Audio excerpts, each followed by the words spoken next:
was a single college student in sight, much like Bella. They were all dressed as if they were all attending a book club instead of a late night weekend thrasher. When I whispered my observation to Bella, she just brushed it off immediately, saying they were probably just all upperclassmen. I suppose she had a point, and we made our way to the drinks to loosen up.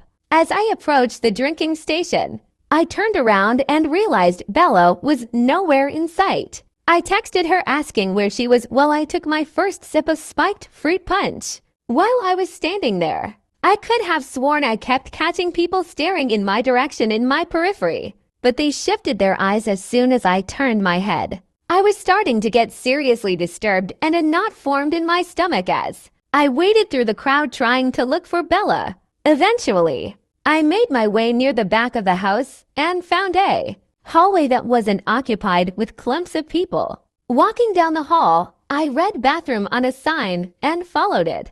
Great, just the breath of air I need, I muttered to myself. I sat on the sink replaying the oddities of the party in my head when I heard a knock at the door. I yelled occupied, but the guy on the other side of the door insisted he had to use the bathroom. I reluctantly opened the door, and to my surprise, the guy was the first person who actually looked like a college student. He was young, tall, and was actually dressed like the people I'd been accustomed to seeing across campus during my time at college. Before he could close the door to the bathroom, I stopped him and asked if he picked up on the strange vibe at the party as well. He smirked for a second before leaning in and dropping his voice to an almost imperceptible whisper. Take a look around. Do these people really look like college students to you? I let out a sigh of relief, as if my concerns had finally been recognized by another person. Before I could say anything, he kept whispering. You came here with a girl, right? How old did she say she was? Confused as to how he knew I had a date, I said I met this girl off of Tinder earlier today. She said she was 21. The guy laughed under his breath.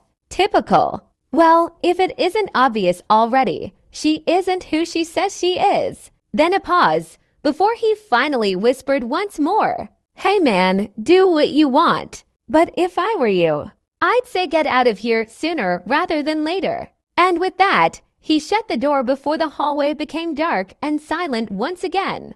I had heard enough. I quickly made my way to the door, feeling everyone's eyes on me like daggers. Just as I was about to leave, I heard my name being shouted by a person I could only guess to be Bella.